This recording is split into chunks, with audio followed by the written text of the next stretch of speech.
Sierra, Hotel, India, Echo, Lima, Delta, Shield.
I think this is fake. You can't say that. I can say that. Wrestling's not fake! It's still real to me, damn it! The unscripted, uncensored, loose cannon of commentary. This ain't WCW. This ain't Monday Night Raw. This ain't SmackDown. This ain't even WWE. Do I have everybody's attention now? The recognized symbol of excellence in sports entertainment. You're listening to Marks on Commentary.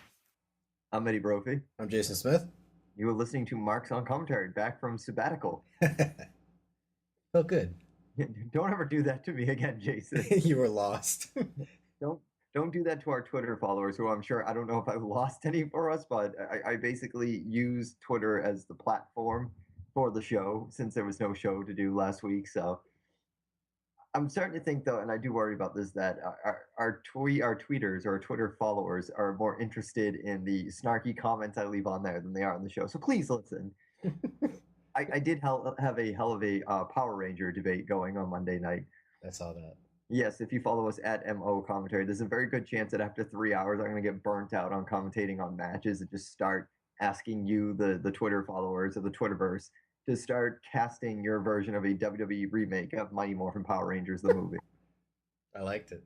No one seemed to like my comparison of Vickie Guerrero as Rita. I almost said Lita. Lita Repulsa. I thought that was a dead ringer, but no one seemed to agree with me.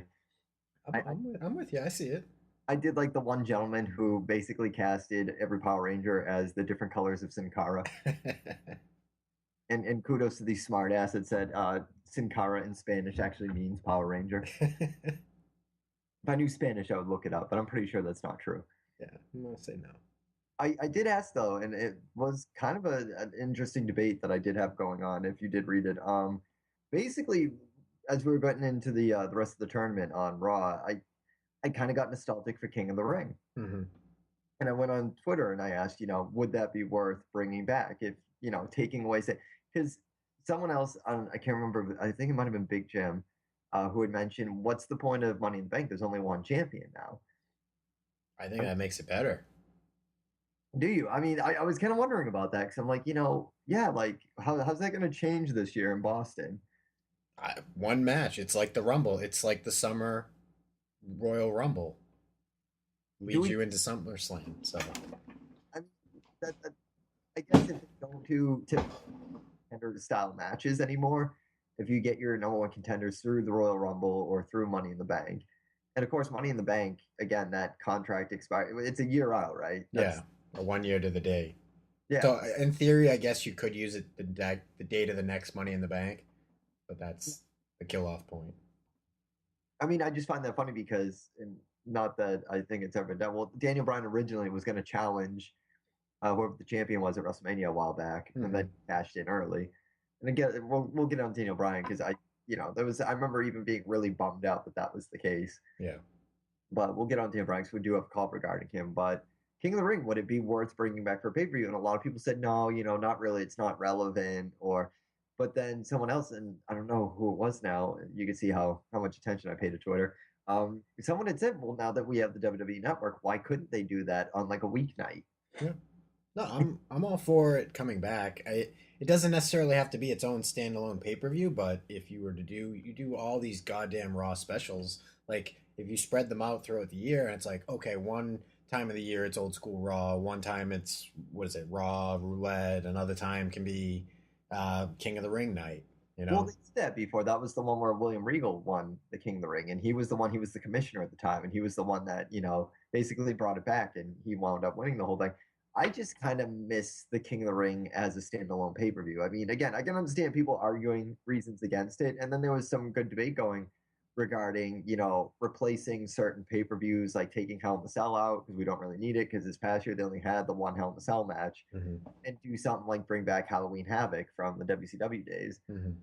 And, then it sparked the debate about, now that you have the WWE Network, in terms of formatting, why not try to cater to your TV-14 or your TVMA viewers? And, how would that screw up the landscape of the product if, specifically they had more of the hardcore style matches later on in the evening, or they at different events, they tape certain like First Blood type matches and then air them later on WWE Network. Yeah.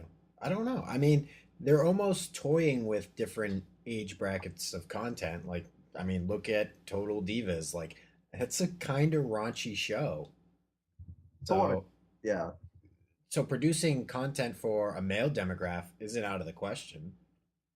I mean, but a lot of people are saying, what's the point? There was a lot of debate regarding, well, we're so far into this TV PG thing. What would be the point of backpedaling? I mean, you already have your built-in audience. Then you had people saying, the ring psychologists or the smart marks, if you will, basically saying, we don't need wrestling to be violent. We need it to be wrestling, which I agree with 100% because I feel like, Raw, since the TV PG era, which I'm not, being one of those angry internet marks, which I was accused of being when I made fun of, what was it? Rybaxel. Raxel. That's an even better name. I personally, I like Raxel, but it sounds like an 80s skateboarding movie.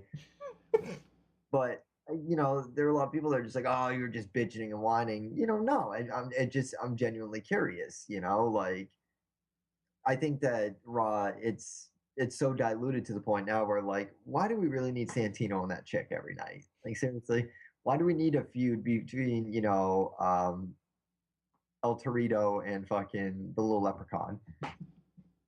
I don't understand it. I don't understand. Why does Hornswoggle get more in ring time than, say, someone like a Zack Ryder or Dolph Ziggler? I don't know. Like, maybe that's them, exactly like you said, like trying to appeal to like the kid demographic. But I mean, specifically though, changing up the pay-per-views. I mean, if you could reintroduce certain pay-per-views, be it from ECW, let's scratch ECW because they tried that before. We remember how badly that ended up. Specifically WCW and WWE or WWF, like, if you could replace certain pay-per-views that are scheduled now with others, I mean, would there be any you would like to see come back? More of a traditional, like, Survivor Series. You know what I mean? Like, someone did point out, now that it's on the WWE Network, why not actually have Survivor Series like the night before Thanksgiving? Yeah, I think that's more of a logistical thing. Yeah. But I'd be for it, don't get me wrong, but I agree with you. I would like to see it go back more to the traditional Survivor Series tag matches. Yeah. Like, they usually stick to what, like the 5-on-5 if they even do one. I even like the 10-on-10 where it gets ridiculous. Yeah. But well, that's why I remember the couple of years they brought in bragging rights, and I remember at the time thinking they were phasing out Survivor Series, getting in an argument with someone like, there's no way they're going to have Survivor Series after bragging rights. Yeah. And this girl was like, well, why would you think they're phasing it out? Well, essentially, it's Survivor Series before Survivor Series. Yeah. You had Team SmackDown and Team Raw. What's the point of doing a Survivor Series pay-per-view if pretty much the sole reason why Survivor Series existed is now in a different pay-per-view right before the Survivor Series? Because there was that year that it did almost drop. Like, at one point, I think they took it off the pay-per-view, like, yearly listing. Well, that was the year that I got in an argument with this chick, and she proved me wrong. And because I remember reading the original, I think it was on WrestleZone, the original calendar, where it was bragging rights, something else, or it was TBA into the December pay-per-view. And then I guess at last minute they were just like, no, we got to keep Survivor Series. But why did you have bragging rights the same year? Yeah. What was the point of that pay-per-view at all? Like I'm still scratching my head over that one. Like, how did that? Just try exactly what it sounded like, trying to create tension and interest between the two brands. And at that point, the kind of brand extension was kind of useless at that point. So, Well, considering that for the years before that, the main Survivor Series matches were between Team Raw and Team SmackDown. yeah. I mean, it was just a continuation off that. I mean, I would think that if you were going to keep Survivor Series as a legitimate pay per view, you either have to go down back to booking the entire pay per view with the traditional Survivor Series style matches, or doing something like the Deadly Game all over again. Yeah. Yep. No, I did say that correct. I remember last time you made fun of me. What did I call it last time? I forget. I think I called it the Deadly Tournament or something. It was it sounds something like an awful '80s like Rambo type movie. But I mean, well, we did get a call regarding because I did want to bring up the Daniel Bryan issue because someone on Twitter called me out on it because I had said, what the hell? Like, are they writing Daniel Bryan off to you? First off, it's not looking like. Well, let's get to the call first. Hey, it's Suited Yes Man on Twitter. I think that Wade Barrett will end up winning the tournament, and at Extreme Rules, he'll fight Big E and be the new Intercontinental Champion. And talking about Extreme Rules, is this me, or does it seem like the Daniel Bryan and Kane thing is not going to main event? Is it just going to be another CM Punk run with the title, or is it just a one-time thing? While I don't necessarily agree with Wade Barrett taking the Intercontinental title in the tournament or advancing to the finals, I personally see that being RVD at this point. Really? I kind of got the smart money on RVD for right now. I'm not quite sure. Because what good is it? It's almost like Brock Lesnar. What's the point of bringing back RVD if you're not going to do something in a title contention sort of scenario with him? I don't know, but it seems over the last few months they're trying to reestablish Barrett. So, I mean, yeah, we've seen the Intercontinental title on him before, but maybe they're trying to refocus interest on it. Well, I think a lot of the thing with Barrett was they just never found the right gimmick for him. Yeah. I know Vince was just beside himself with some of those, previous gimmicks he had where he wasn't happy with the Barrett character. And as much as I'm not a huge fan of Bad News Barrett, it does work for him. Yeah.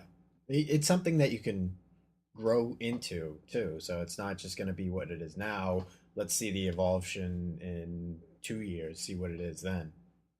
Well, I do have to ask you this before I get back to the caller. Do you think that this is kind of the era of stupid gimmicks again? Because a lot of people have asked me what my thoughts on the Wyatt family is, and my answer hasn't changed. I think it's one of the dumbest gimmicks there is. Mm-hmm. But it's dumb, like The Undertaker's a dumb gimmick. Whoever the actor or the athlete or whoever portraying that gimmick is, if they can make it work, that the gimmick can sell. True. You know what? I was watching a little bit of NXT actually before we started and everything like that, and I was watching Alexander Rusev. And you know what kind of dawned on me of what this generation is? It's expanding to an international level. You have so many superstars that come from so many different countries. I think that's kind of the new gimmick to like take upon the company. At one point it was, it's attitude. Okay. Another point it was very cartoonish. Now I think it's let's expand the global presence and look of this company. With that being said, though, is this an appropriate time to throw in my vote for the return of the European title? I'm all for it. I can't explain to you quite why, but I've always loved that title belt. I don't even know why, but I've always loved that title belt. The look of it, a lot of the matches between the competitors for the European title until it basically D'Lo Brown became like the sort of unspoken European champion forever. Regarding the comments though on Daniel Bryan, back to what I was getting at, obviously if he's wrestling Kane at Extreme Rules, he's obviously not the main event. If Triple H is going to reunite with Evolution, then that's the main event. It's going to be the Shield versus Evolution. Yeah. I think hands down. I mean, you may disagree with me, but I'm pretty much it looks like a lock at this point, especially if Batista's taking time off after the pay-per-view, which I'm curious then where the Triple H character is going, because obviously the focus has shifted from Bryan to the Shield, and there's rumors that there's going to be a Triple H Roman Reigns match at SummerSlam, which I would expect to be main eventing, if not second to last match on the card. Oh, I'm with you. I don't know. I'd like to see somebody else get in that position into the Evolution group. And I have joked, and then you did point out before we start recording on Twitter the past 2 weeks since they reunited, and then subsequently when they made their appearance this week. I would like someone to give Ric Flair a GPS so he could find his way out of whatever broom closet he's been trapped in. It's my favorite like Spinal Tap-esque like visual of Ric Flair, woo, just in like the broom closet, styling and profiling and just wooing at like dirty mops and stuff. Just waiting for someone to let it like direct him, like, no, Rick, that way. I gotta be with Evolution. It's that commercial that promo they do now where it's Daniel Bryan goes out and it's the empty arena. It's like the whole thank you for the fan support thing. I just picture that Ric Flair every night at like 12:05, just styling and profiling down to the ring while this theme music's playing and no one's there and it's pitch black and they're like dismantling everything. But you have divulged that Ric Flair is supposed to be back next week. Yeah, I saw that on WrestleZone. So they don't speculate anything that what his involvements are gonna be, but I imagine it has to be something involving Evolution. I would think that if it's anything involving Evolution, it may be Ric Flair just kind of making a cameo, or perhaps even like antagonizing the Shield, or maybe he'll come back to antagonize Triple H. That's my thought. It's you really can't do much with Rick anymore. So turning him heel, unless you're putting him back with Evolution, is counterintuitive in my mind. I would think it more so it would be Ric Flair coming down to, antagonize Triple H. Yeah. Or side with the Shield. Yeah. Also stating that because the evolution of the haircut video that they've put together, that package that they aired, which was better than just having the Evolution logo pop up on the screen like prematurely before the music actually hits. Which is going to be like the worst kept secret in WWE that Evolution would be reforming. But going back to the caller regarding Daniel Bryan, I was really bummed out because as soon as I heard about the match with Kane, I just went, oh, okay, well, there you go. Once again, we're not taking our champion seriously. And one of the Twitter followers had mentioned, oh, maybe he's going to spend time with his family. Yeah. And I was like, well, why? And I assumed, me being me, that he was just referring to his marriage. Yeah. And I was just like, why? We need a defending champ. And then, he had made a very snarky comment. Well, I think being with your family is more important. And then I realized, oh, crap, his dad died. Okay. Yeah. And in which case, that's like the Dolph Ziggler concussion incident. Like, oh, that's just really bad timing. Mm-hmm. But could you see them taking the straps off him because of something like that? No. That's unfair. I don't think that's how they play. That's dirty fighting if that's the case. They're trying to make their next John Cena. So give the guy some time when his fucking father dies. But it's funny because then I was reading that despite the fact that he's no longer with the company as of this time, CM Punk is still the number 2 guy in terms of merchandising. Yeah. Which seems ridiculous to me. Like, he hasn't even stepped foot in the ring since, the Rumble, and he hasn't made one appearance, and, the dirt sheets are going crazy because he favorited one tweet on Twitter. Like, that was the only activity he's had in months. Like, oh my God, he's resurfaced. Yeah, he liked somebody's tweet. But I just think that's funny that he's still pushing merchandise despite the lack of on-screen presence that he's had. He's over. What can you say? I mean, that's got to say something. I mean, regardless of how Triple H or Paul Levesque feels about, Phil Brooks, the fact that the guy hasn't even been on television in months and he's still second to John Cena is pretty impressive. Mm-hmm. But, I mean, going back to the whole Daniel Bryan, like, what are your thoughts on this going forward as Daniel Bryan as the Undisputed Champ? I kind of agree with the caller. I kind of feel like it's a CM Punk scenario. When CM Punk was the champ, he main evented maybe 1 or 2 pay-per-views as champ, and the rest were John Cena against Kane or John Cena against The Rock or... I don't know. I'd really have to see after next pay-per-view.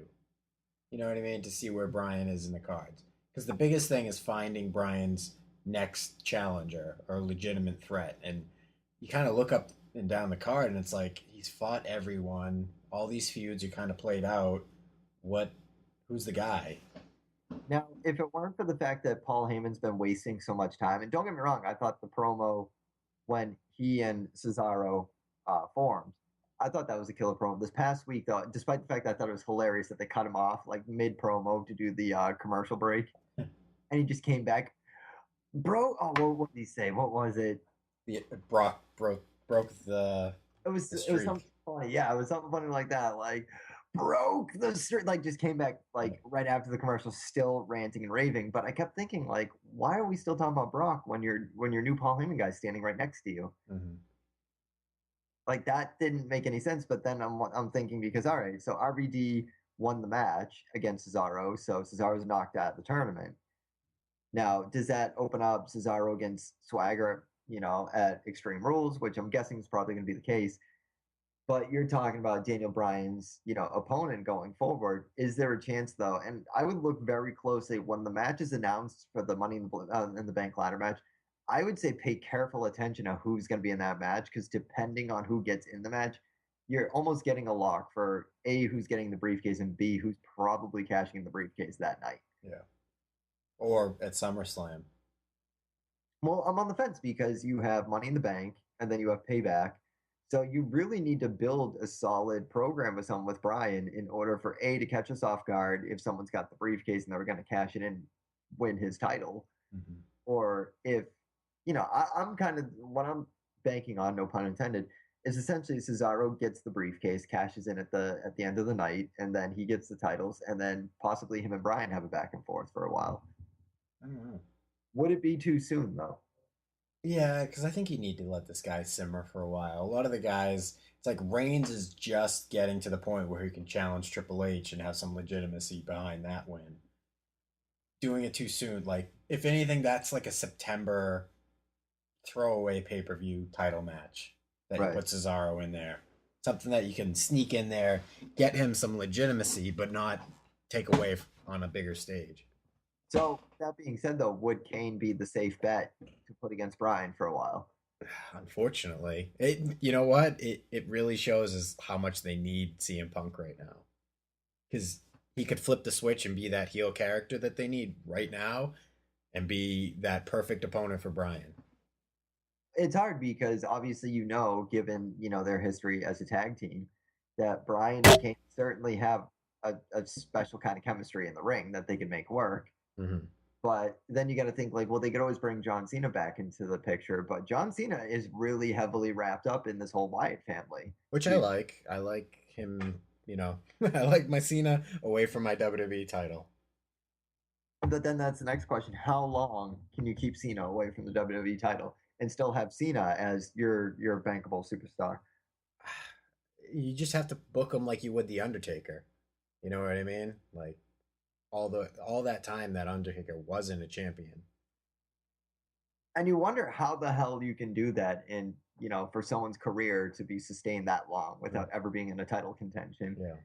And Undertaker pulled it off. I mean, I don't think it matters. Cena's pretty much reached the Hulk Hogan point where it really doesn't matter if he's the champion or not. He's John Cena. Yeah. I mean, we learned that going into WrestleMania where, the original Rock Cena match wasn't even for the title. Mm-hmm. Cena was still main eventing pay-per-views with, ironically, Kane and still doing fairly well. And then, building to this match with The Rock, which was a huge match and it basically overshadowed a majority of the card at WrestleMania. And it wasn't even for the strap. It was just, like a singles match or a grudge match, if you will, an exhibition. I don't know because I'm kind of curious how long they can, how much more they can squeeze out of the Wyatt John Cena feud. I don't know. It's got to be coming to. Maybe you get one more pay-per-view out of it, but after that, it's gonna get tiresome. I would almost think that you have to kill it after Extreme Rules and then kind of forge ahead to like, all right, you could have Cena and Bray Wyatt in the Money in the Bank match, and that's almost kind of that's simmering down the feud between them, where you have Cena knock out Bray Wyatt in some scenario, or you have Wyatt, vice versa with Cena. Mm-hmm. But I am curious, though, going through that list of people, I'm not saying there's people that Daniel Bryan couldn't have good, main event style matches with, but given the fact that Triple H, as of now, is an active competitor, I mean, unless, the whole Shield, again, that's confusing because, you have to keep, if they're building towards something, the Roman Reigns and Triple H for SummerSlam, you kind of have to keep the Shield Triple H angle going. Yeah. But you want to do it without even that getting exhausted, unless somehow, some way, Roman Reigns is, the one that pins Triple H or pins one of the Evolution members in the ring, and then that causes a dissolution with the Shield, and then your Money in the Bank match is the three of them in the Money in the Bank, in the match with other superstars. Mm-hmm. I mean, you could always have Roman Reigns win the briefcase, but it's hard. I wouldn't know if. I almost feel like they might have backed themselves in a corner now. Yeah. I don't know. It's tricky. I do enjoy the fact that it seems like they're gonna give Cody his singles run again. Now, do you see him and Goldust having their match finally as the catalyst for sending him off into, a main event caliber sort of match? Or I think so. I think it's coming. I think it's too soon for this pay-per-view, but maybe the following pay-per-view. Yeah. But Cody could be a contender for Money in the Bank. Oh, I wouldn't doubt that at all. I mean, if anything, my top names would more than likely be like Cody, all three members of the Shield, and then you have Cena and probably Bray Wyatt, and those are your six guys, unless you take out a member of the Shield, because after all, Dean Ambrose still is the current U.S. champion. Mm-hmm. Which, when was the last time he defended? It's been a while. So I'm even wondering over the legitimacy, and I have been for a while, as anyone who listens, I've been wondering over the legitimacy of that belt for a long time. Mm-hmm. I still think if you're going to have a whole tournament to get a number one contender for the Intercontinental title, and you're not even having your U.S. Title defend that belt, clearly you already know how they feel about that title. Sure. Maybe that's coming. Maybe they'll do the U.S. number one contenders title or something, or a battle royal or something. I say just unify them already. Just unify them and get rid of it. I mean, I read that as of August, they are making the shift over to the new logo being the WWE Network logo. Yep. And again, I've said before on multiple podcasts, I feel like if that's the case, they need to go back and they need to redo all the title belts. I think it's kind of stupid and I even thought so when Jericho won the belt. I thought it was stupid for an undisputed champion to be walking around with two belts. I think at this point where the WWE is the sole survivor, get rid of and I say this, and meanwhile I was saying, bring back Halloween Havoc. That's one thing, but having the WCW presence in your titles is another thing. Yeah. It makes a great visual for a short time, and then after a while it's like, okay, let's move on. It leaves your fans wondering, okay, when is this going to get wrapped up, and let's move on to the next thing. Well, again, as we discussed before, the brand extension's been dead for a while. Yeah. And that was the main reason for, 2 Money in the Bank ladder matches, 2 separate titles, at one point early on when they did it, and 2 entirely different seasons of pay-per-views, which I thought was, going back in retrospect, and of course, and I'm bringing this up because you can go back on the WWE Network and see these, I always thought having the brand extension really hurt in terms of pay-per-views. Certain ones. I mean, certain ones were better than others, but I just felt like having I always felt at the end, the Raw pay-per-views always beat out the SmackDown ones. Yeah, no, I'm with you on that one. I mean, when Guerrero was holding the title, I felt like, not necessarily that they had the best main event, but they had, in terms of like a match, those pay-per-views kind of became a one-match pay-per-view. Mm-hmm. I mean, obviously you had the bull rope match with Guerrero and JBL, which was a classic. Mm-hmm. And I mean, you had the Brock Lesnar Eddie Guerrero match where Eddie Guerrero first won the title. Yeah. I mean, other than that, I can't really recall any of the mid or lower card matches on any of those pay-per-views. Yeah, it wasn't even like Cena yet. Who would it have been? Well, yeah, because Cena at the time, if you remember Armageddon, that was a SmackDown pay-per-view. And the only thing I remember from those was Cena was wrestling that guy Jesus for the U.S. title, funny enough. And Cena was injured, so he was out for a little bit. And then Taker and, oh my God, your favorite guy, Mr. Kennedy, had the hearse match. And obviously the infamous ladder match where Joey Mercury got his face busted open. I thought that was the ECW pay-per-view. No, that was, I believe that was Armageddon. That's right. Because it was a triple threat or a fatal four-way ladder match where it was Eminem, and then it was the Hardy Boys, and I forget who the other team was. Brian Kendrick and Paul London, I think. Sadly, that was actually a really good ladder match too, and I think that gets overlooked because of what actually happened. Yep. But I mean, if you're gonna go with the new logo, I think I mean I even think that the sets, because the thing with SmackDown and Raw is I can't tell the difference between the two shows anymore. Mm-hmm.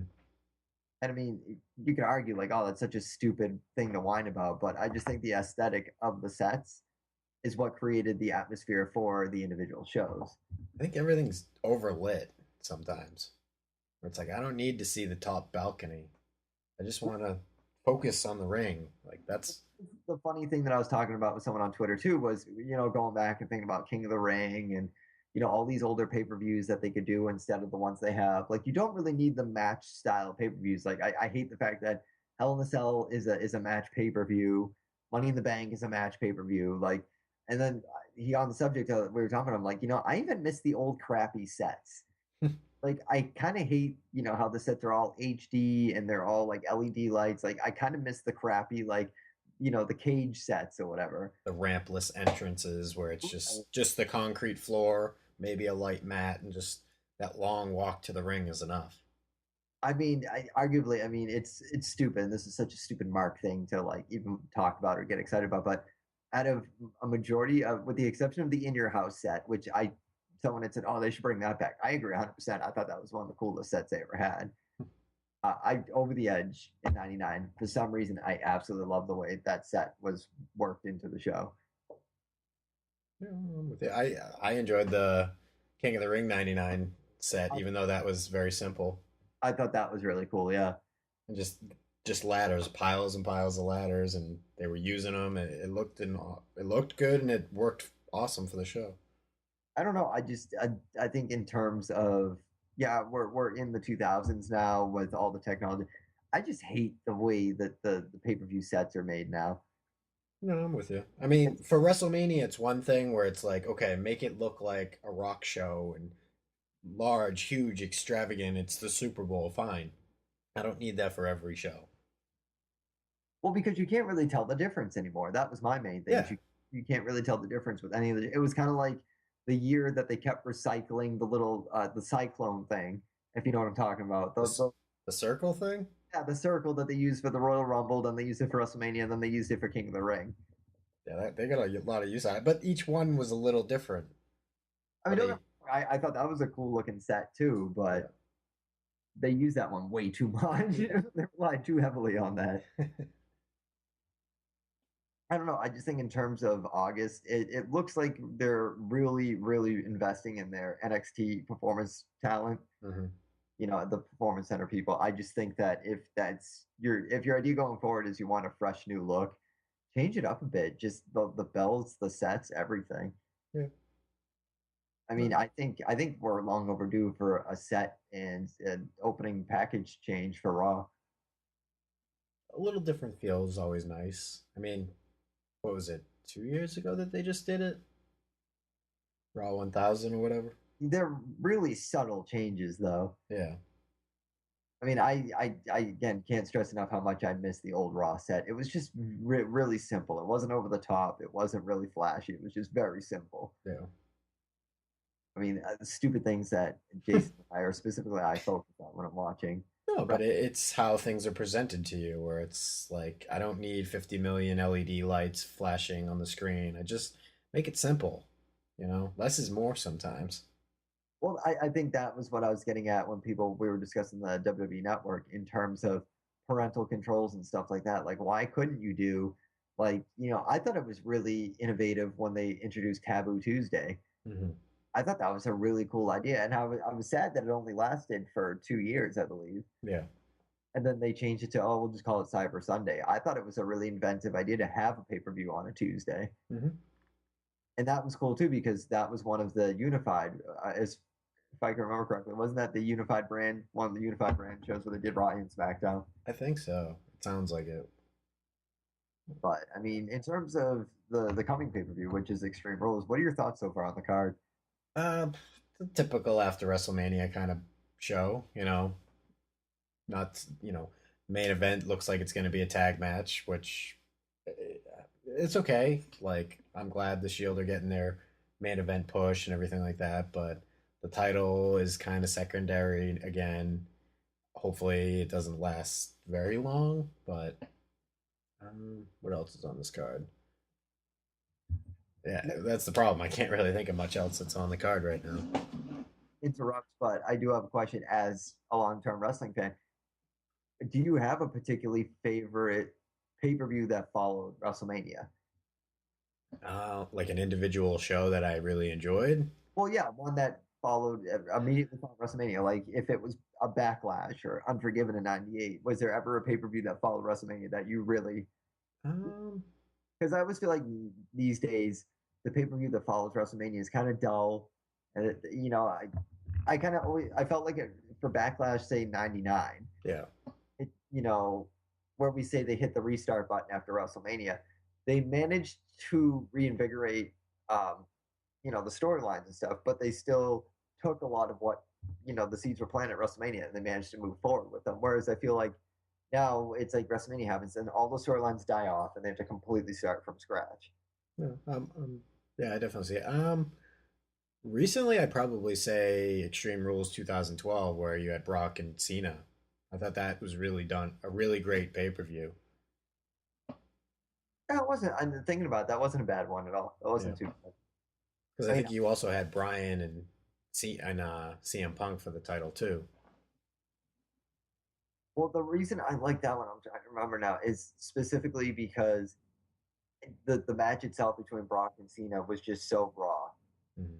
It wasn't. It didn't feel forced. It didn't. And Brock's not has never necessarily been one of my favorite in ring athletes, but there was a kind of intensity that him and Cena had in the ring that I haven't seen between him and Triple H or him and Punk. And his match with Punk last year was pretty good. Yeah. But there was certain. I kind of wish that they had done more with the Cena Brock rivalry. It didn't last long enough for my liking. I hope it comes around again. I thought they pulled it off, but Well, I was bummed to find out that. I mean, obviously, Brock made his appearances following breaking the streak, but what's going on with Brock now? I mean, it's typical. He'll go away until SummerSlam. who do you think? Well, could you see him in a title contention with Bryan then? I hope so.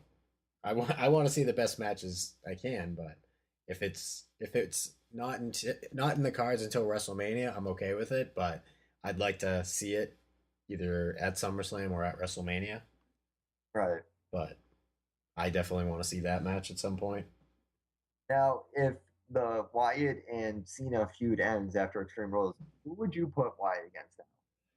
I don't know. It's tough. I don't want to go back to Bryan. I don't. I would. That was my first thought. Was I don't want to see the return of the Bryan. It was. We don't need it. Yeah, you got play out of it, but okay, let's not rewind to go back to that. Who's free? It's tough. You did the Shield thing. I don't know. Maybe put him in. If you're gonna put the IC title, probably in my mind, I think they're putting it on Barrett, so it doesn't make sense for him to go after that title. Maybe he goes after Dean Ambrose in the U.S. title. I don't know. I mean, that would be the smart money would be on doing that just to keep the U.S. title interesting. Yeah. I mean, but I don't know because that's the thing is I don't want to feel like they already blew their load with WrestleMania. Yeah. Like that's what I'm saying in terms of booking. Like, oh man, did we totally just waste all the good feuds at WrestleMania, or the ones before WrestleMania? Like, having the Wyatt family against CM Punk and Daniel Bryan, is that something that could have waited? Probably. Yeah. But I don't know. You could probably get some play out of a Cesaro Cena feud.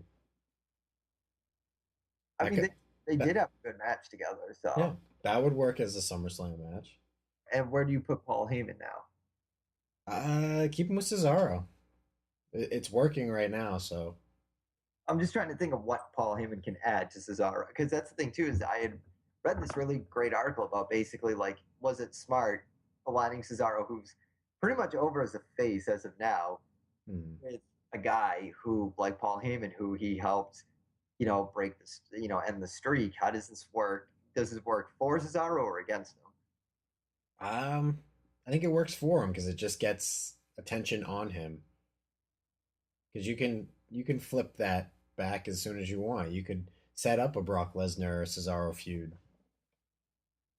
and I did think it was funny. I don't know if you caught it on WWE.com, but part of what Paul Heyman was doing when they cut the commercial break was he had almost antagonized CM Punk, or he included like sort of like a little nod to CM Punk in the promo where he said that, he screamed pipe bomb and said, the best in the world couldn't end what his client Brock Lesnar had done. Mm-hmm. I I don't I don't take it as a slight against him. I don't think there's anything there, but Well, I do think it's important to acknowledge. I wish he had done it on TV, but I do think it's important to acknowledge. And I think it was you who sent me the photo where it was a backstage photo.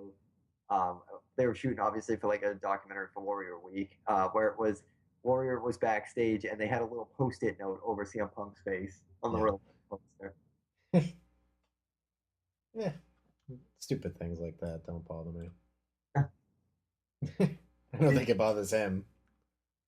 Jason's still unfazed because RVD's back. He has at least one guy that he can mark out for. I can mark out for him, but it's also like, yeah, but he's not going to win the title ever. Do you ever get? I mean, with me, I love RVD, but I'm kind of tired of him right now. I'm kind of tired in the sense that you know the limitations of the character, and especially now that the world heavyweight title's gone, it's like, all right, he's U.S. IC or tag title bound at some point, if anything, you know what I mean? Like he's never gonna be that guy again. Right. So that's what kind of pisses me off. Yeah, maybe you can get like a really awesome like feud with somebody, but there's nobody that works his style. At least on, you know, there are the closest guy would be like Ziggler, but he's a face right now. So Now, did we hear? I mean, I haven't read anything about that stable that we had originally talked about between Ryder, Ziggler, and The Miz. yeah, I'm I don't know where it stands. There's been nothing about it. It is weird that Ryder stopped doing that last resort kind of show. So I wonder what happened there. If they told him no more, or if they're like, "Well, you're gonna get a push now."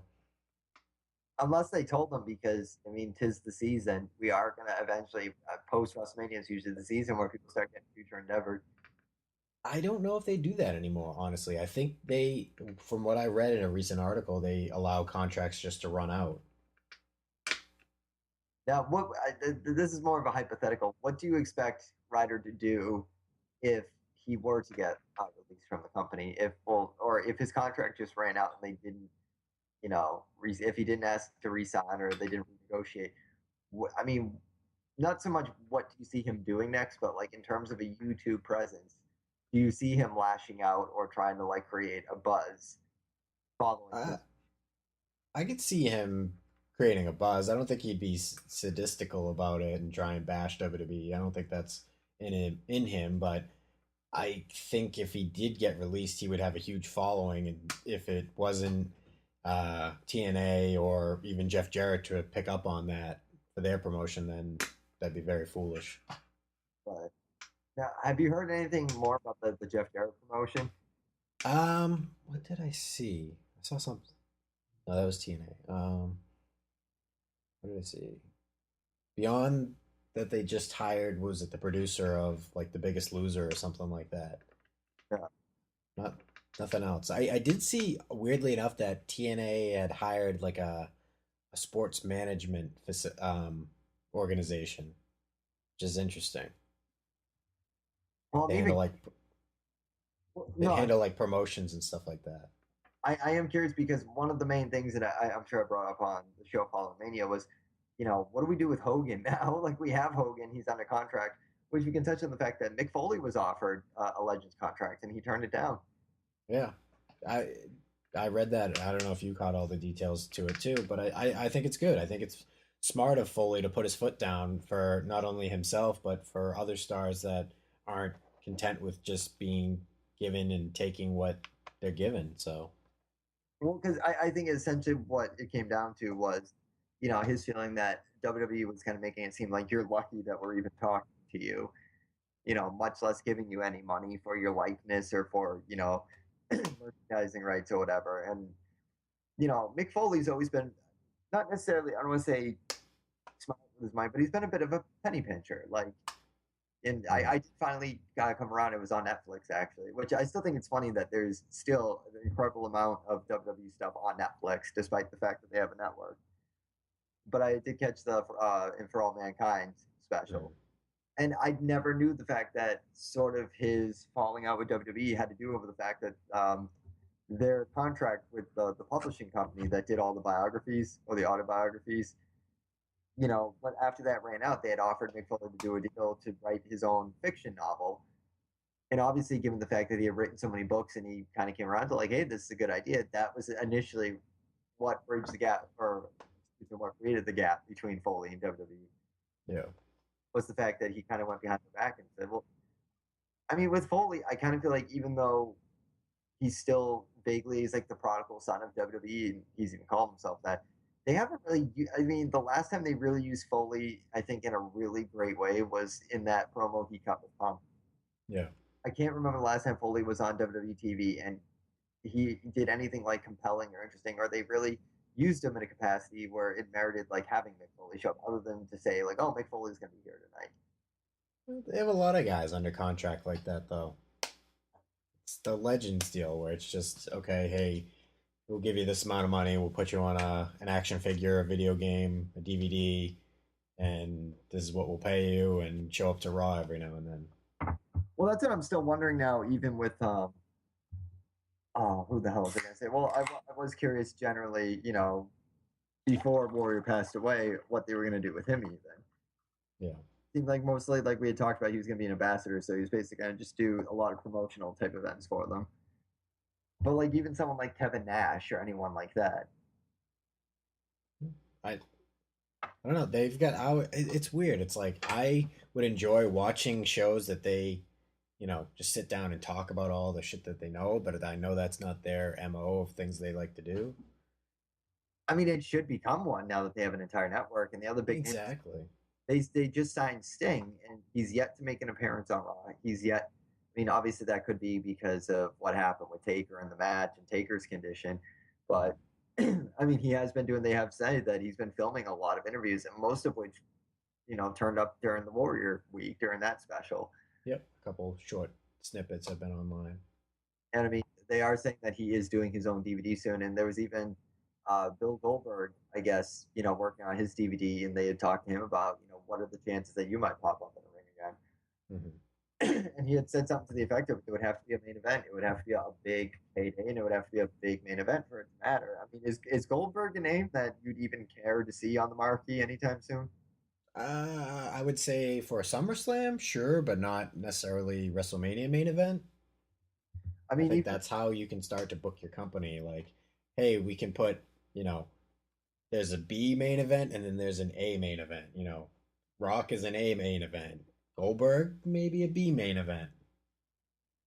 I mean, that's kind of like the Sting scenario, though. Do you think there would be enough people around now to care, with the exception of us and people our age who would recognize? Because I remember when Goldberg did his initial run with WWE, I was really let down because, well, A, I'm not the world's biggest Goldberg fan, but I did appreciate his presence in WCW enough to notice that I'm like, wow, you guys totally wasted Goldberg. Like, what was the point of that? Yeah. I think that was them pissed at him, though. Because I guess they wanted him to work more deals than he had signed on for. And he was like, no, I'm not going to do that. Well, I also kind of felt like when he was World Heavyweight Champion, he was kind of going out for his own. Like, I remember he did, he did like an Oprah appearance and stuff. He was promoting. He was in that Looney Tunes movie. And I kind of like he was trying to go independently from WWE. I mean, he was holding their title, but it wasn't necessarily like, oh, this is the WWE champion, Bill Goldberg. It was like, oh, here's Goldberg.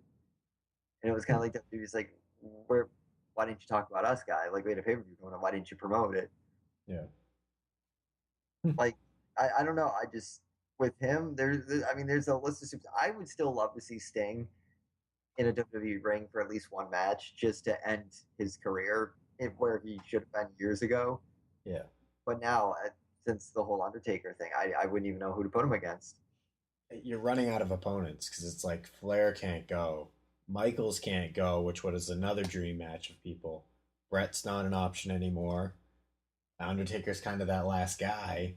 Triple H isn't really somebody that I really want to see work Sting. So who's left? Yeah, it's slim pickings. Well, I did feel bad because there was when Cena got booked into the 3 against 1 handicap match. I was gonna write on Twitter, and then immediately I'm like, no, you can't write that because I knew that the joke had nothing to do with Owen Hart because there are gonna be a lot of people that know Owen Hart but don't know how Sting used to, descend down to the ring. And I was gonna make a joke like, what would be an excellent, debut for Sting if he descended from the ring and accidentally landed on Cena.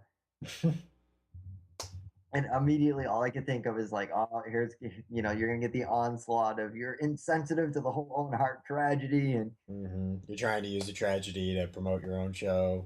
but really, what would happen was because of Netflix, I had watched the NWO DVD on Netflix, and I'd seen some of these entrances by Sting where he dropped down, he picks a guy up, and he's lifted back up, and just looking at me like that is so ridiculous.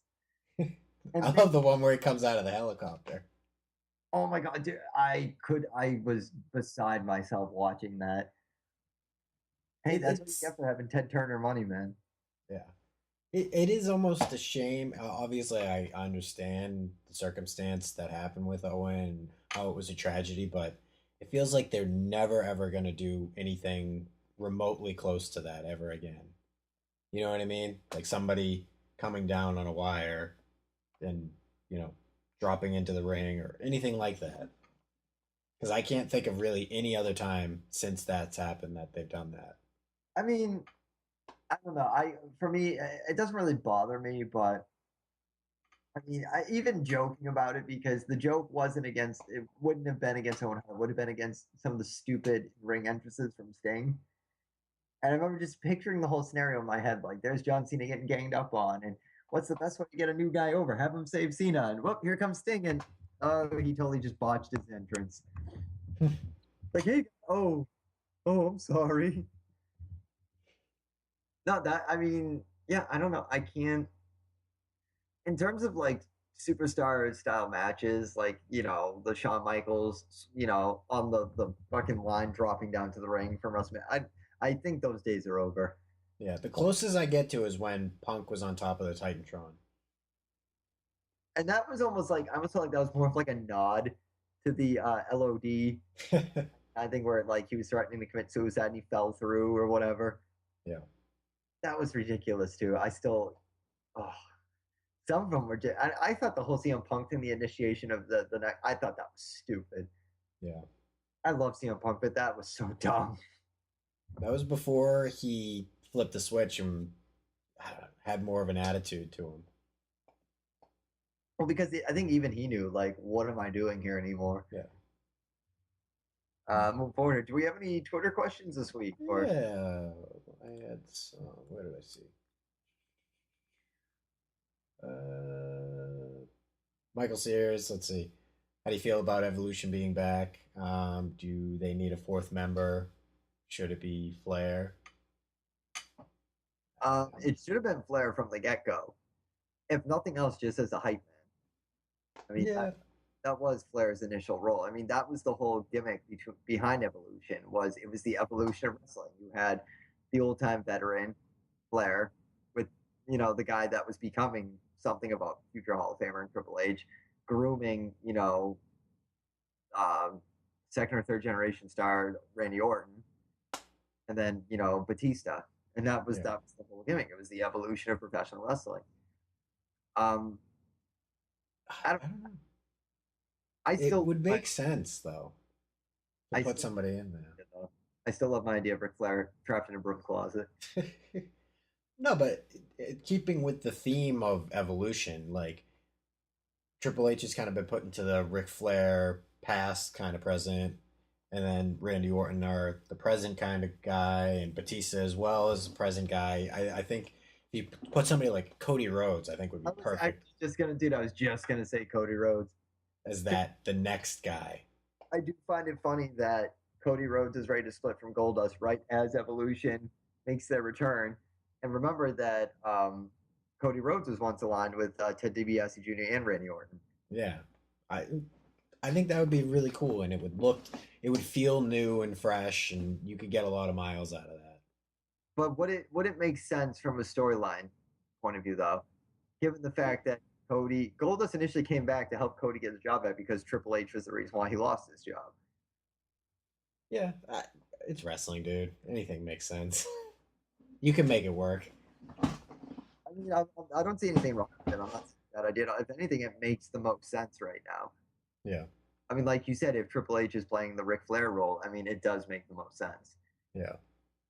Let me see. Francisco White. I guess Taz has a radio show. I haven't heard of it. Have you? I haven't heard it, but he was so bad on color commentary, I couldn't imagine sitting through a 4-hour or long radio show by Taz. Yeah. Francisco White actually also wants to know if AJ Styles will sign with the Jeff Jarrett promotion. I don't think so. I think Styles is actually signed to New Japan right now. Yeah, I don't think that'd be a good fit, to be honest with you. It would be too much. It's like TNA light, you know. Yeah.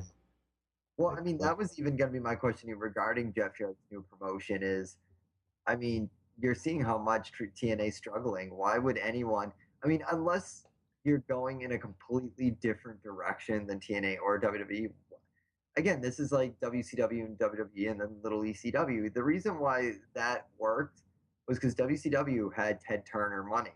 I mean, they were on TNT, for Christ's sake. Like, they could do anything they wanted with that kind of money. And that doesn't necessarily mean that's a good thing because they were having monster truck matches. Yeah. I mean, it's all about finding a network. I listened to the Heyman on Stone Cold show, and he talks about the number one reason why the company failed is they could not secure a network. Had they secured a network, they would have been fine. Well, I also love the little RVD burn against Heyman. And his advice to Cesaro is basically don't align with the guy who essentially will be the reason why you lose your house, your wife, and all your money. But, I mean, that's the thing that people can crap on Heyman all they want for, but the fact is the guy knows wrestling. Yeah. He's a genius when it comes to wrestling. I just think that a lot of him being a con man has to do with the fact that he was a really ambitious. I mean, that guy, I agree. I think if he had found a network, a better network than TNN, or found it sooner, that company would have survived. Yeah. I mean, they had Vince's endorsement for a long time. Yeah. If you read that ECW article, there was talk of bringing it to USA, which would have been awesome. That would have been awesome if it was ECW on USA at late night. Yeah. Because then you could have gotten away with some of the stuff like, New Jack damn near killing a kid in Revere. I mean, that stuff you could have gotten away with showing on network TV if it was done at the right time. That's what I'm saying. Like, and a lot of people will argue this, like, oh, you're just an IWC fanatic or whatever. No, like, that's kind of the cool thing about the hardcore era, if you will, of wrestling with ECW and WWE was the potential for these kind of like cool late night, like stuff you would actually stay up for, whether you were 13 or whether you were 30. Yeah. Because you didn't know what you were going to see. Like, I remember getting those, Pro Wrestling Weekly magazines and seeing like the pictures of guys all busted up and broken from ECW and having no access to ECW, and it just whet my appetite even more to see it. Yeah. And the unfortunate thing was when I got a chance to order the pay-per-views, it was when they were on the verge of kind of cleaning up their act and going to TNN. Mm-hmm. So I was getting like the really dumbed down version of what I had seen in those magazines. Mm-hmm. I mean, I think that's like any business, not necessarily wrestling and entertainment, is anything that can kind of get like a cult following and create this buzz behind it. Mm-hmm. And I get sad because I think like now with the WWE network and WWE being a monopoly, and you have these companies like Jeff Jarrett's company or TNA, and they could do so much more. I mean, TNA was another company when it was, oh my God, it was still kind of like the NWA TNA thing. They hadn't completely formed into TNA. And I've said on the show before, when I can only find matches piecemeal on demand, when On Demand first came out, it was a totally different animal then. Yeah. I mean, the wrestling was phenomenal. Like, I remember being so jaded with WWE at that point that I would watch the same 10-minute TNA matches over and over on demand because, that was when I first saw X Division and stuff like that. Mm-hmm. And the matches were really good because they had these phenomenal athletes that could do these ridiculous things with their bodies. Yeah. And then when Dixie decided she wanted to go head to head with McMahon, and obviously she's losing, it lost a great deal of what made it special. Yeah. But I mean, There was the Hogan move was the worst thing that they did. I well, mean, yeah, Hogan, at the time, I thought it would be a good idea, but they didn't do it right. They didn't make him the guy that needed to talk about the company. They made him the GM that's just on the show, and well, that's enough. well, because I think in her mind, the way to have a successful company is to have a bankable name. When really, what made me so curious about that company was they didn't really have any big names at all at the time. Yeah. It was this brand new, fresh, new thing, and it was the anti WWE. But I would like to think in this day and age, if you're going to try and compete with Vince McMahon with your own wrestling company, you have to be the total antithesis of what he represents and what that company represents. Mm-hmm. I mean, that's exactly what Paul Heyman did with BCW. It was the total antithesis of wrestling entertainment. Yeah. I mean, I don't know. That's just my thoughts on that one. No, I'm with you. Let me see. Go through some more. Oh, look, Dave the Heel has reemerged. Who is your current favorite wrestler, and why is it Mason Ryan? Oh, God, that's actually a tough one. I really like Bray Wyatt right now. Yeah. To pick a favorite, and bear in mind, I have to bring this up and annoy all of our listeners like we typically do. If my favorite wrestler can't be CM Punk anymore, then it's got to be because CM Punk grew on me. Mm-hmm. And that was what made him a favorite was, I always believe that a good wrestler or a wrestler who becomes your favorite is one that has to grow on you. Yeah. And I definitely think right now Bray Wyatt's definitely growing on me. What would I say? It's weird. Like, I don't have that guy that it's like, if I could book, who would be my guy? Like, I like Cody. I think he can be great. I just don't know if it's there yet. Yeah. It's really like, okay, let's push this guy.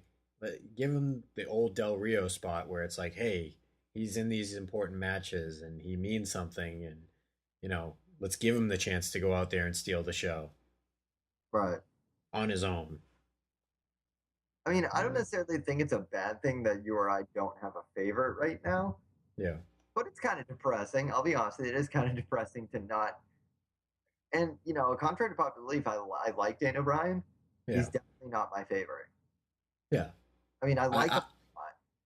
Yeah, I am kind of worried that at some point he's going to become a Cena, where it's just like, okay, I've seen enough.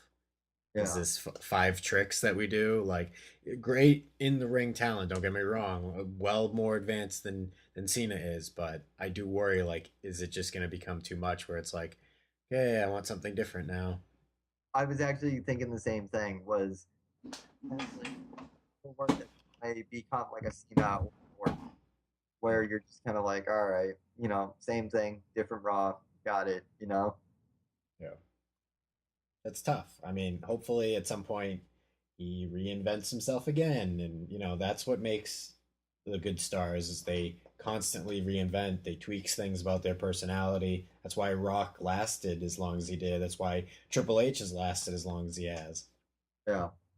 So, I don't know, just my thing. Let's see. HBK Girl 28. Do you think Sting should manage the Shield? I don't really see how that would fit. I mean, you really, really have to sell that to me because right now that makes no sense. Yeah, people see ideas, so, I've had crazy ideas myself, but it would make more sense to manage the Wyatt family than it would the Shield. I mean, hypothetically, it could work, but you would really, really have to. You'd have to get some of your best writers on that to pull that off and not make it seem like a giant clusterfuck. Yeah. I mean, that's my only thing is I'm not saying it couldn't work because at this point anything's possible, but you would definitely have to do something really, really different and creative to pull that off. Yeah. No, I'm not for it. I think if Sting comes back, he needs to stand on his own as opposed to somebody else, at least for right now. Well, I think just in terms of introducing yourself to the crowd, you know what I mean, and just getting the crowd to remember who the hell you are. I think right now that's definitely something where he'd have to be built on his own, specifically on his own. Let's see, last one. James William wants to know if Taker were to wrestle at WrestleMania 31, who do you think he'll be wrestling? I mean, again, I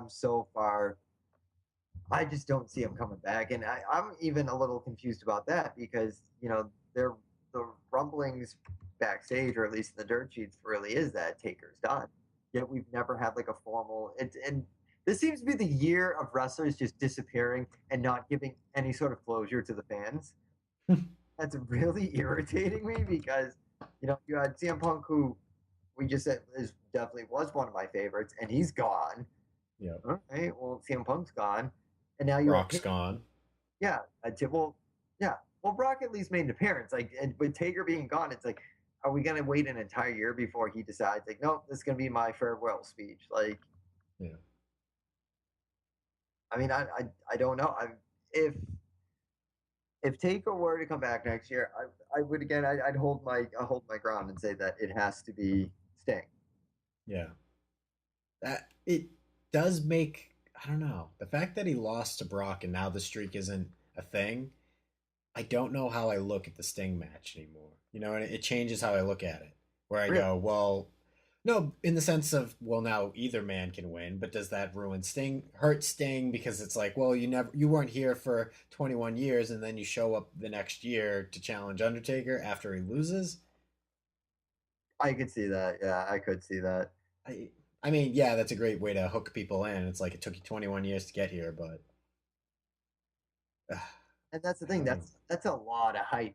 That's going to be a lot to live up to too. Is the fact that it took you 21 years to get here. Impress us. 22 years now. 22. Like, what do you do? Like, how do you impress the? Because that's the thing. If he doesn't win the fans over right off the bat, it's never going to happen for him. Yeah. I mean, I would hate to see him go out and have his final match be one that nobody even gives a shit about. To be honest with you. I am disappointed that the Cena Undertaker WrestleMania match isn't really ever a possibility now. Yeah. It's very unlikely in my mind. That was definitely a hard one to accept, was the fact that we were never going to get Cena Taker. I mean, yeah, maybe there's a chance you get that, but the point of it was one guy's got the streak, another guy's the fucking WWE Superman where he never loses. Yeah. So I am kind of disappointed that, we'll never get to see that. I thought that could have been the show to sell out, what is it, the big arena in Texas that we were talking about maybe going to see. No, that one, I'm definitely just kind of like that. That was definitely a hard one. Aside from the fact that, yeah, Taker lost, and, that's that. I mean, it was hard to accept the fact that all of our fantasy booking just went down the drain with it. Yeah. I don't know, though. It's a sign of the times. We're moving on, and next guys. I guess somebody told me that Rob Van Dam has the currently the longest active winning streak at WrestleMania. Really? Yeah. Huh. Where I was like, I'm not sure about it, but I can't imagine. I don't know if that's definitely true, but I can't imagine even if it were, if anyone did anything with it. Yeah. 978-276-9418. This is what I'm going to call the post WrestleMania Blues show. When it really hits Jason and I, and this happened to us the same time last year, if you remember it all. This is when we kind of realized that all of our fantasy booking went to shit. And WrestleMania really is kind of the make or break for some of our favorites in terms of what their bodies can handle. Mm-hmm. And then we're just kind of like, it's kind of fucked up, but that kind of where Jason and I sit back, we're like, oh God, what happens to the show now? Essentially we evolve as wrestling does. I mean, I don't think typically in terms of summer, wrestling doesn't really start picking up again until you get closer to SummerSlam. Yeah. Money in the Bank is kind of the starting point. I don't know if we're intending on going or anything like that. We haven't discussed it, but it might be interesting. I may wait to see what the card turns out to be before I decide to go. I mean, I'm financially, I kind of have a choice, but also mostly because I want to see how the card turns out because I was so gung ho to see a pay-per-view in Boston, and then when we went to Survivor Series, and I won't lie, I was so bummed out to that show. Yeah, the show kind of ended right after the first match in my mind. Yeah, pretty much.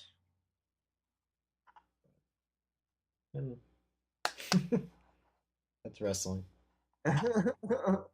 As you can listen to us both sounding like just, very, very depressed. But 978-276-9418 at MO Commentary on Twitter. Anything else to add, sir? No. Buy t-shirts while they last. We still have t-shirts? We do. It's still a thing. You can go to prowrestlingtees.com/marksOnCommentary. We have 4 t-shirts up there. I dare somebody to buy one. Oh, I will say, if the first person to buy one, I will allow them on the show. I think that's a fair offer. Buy a t-shirt, come on the show. First person. We are literally at like the wild act of desperation at this point. I would even go as far to say if a certain shitty podcast host happened to go buy a t-shirt, I would allow him on the show. Hoster. Have you been drinking, sir? Just my fruit smoothie, sir. I'm on my diet still. All right, well, 978-276-9418. 9418. Yeah, now who's talking? Shut up. I'm Jason Smith. Eddie Brophy.